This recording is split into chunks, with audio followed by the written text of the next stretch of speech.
Okay, today we're going to look at how to use a T-chart to write a paragraph. At least a 5-sentence paragraph, or 4, I suppose, okay? So you've seen me use a T-chart before, and it's really helpful to organize your thoughts, as it really helps you remember to have an introduction, then you have your information, and then you go back to the topic and you have a conclusion. Just like in the military, they say, I'm going to tell you what I'm going to tell you, then I'm going to tell you what I just told you. Okay?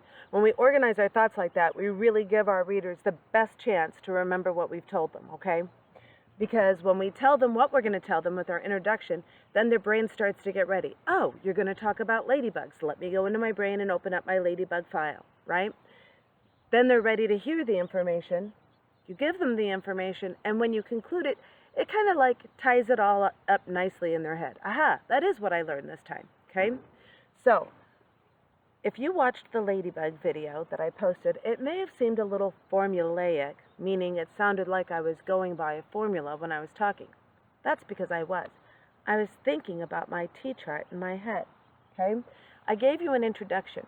I told you that I liked ladybugs. They were insects, they were beneficial, they were good bugs, and they had an interesting life cycle, right? That was my introduction. I told you my topic, and I even touched on what my big star ideas were.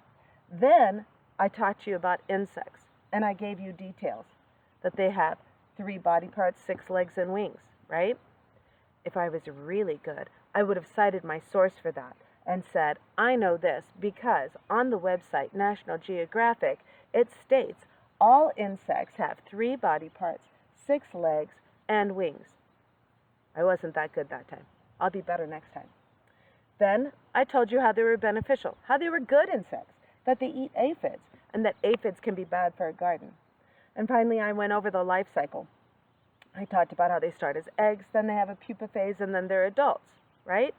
And then at the end, if you notice, I tap right back around, and I talk about the topic of ladybugs again, and I wrap it all up nicely, okay?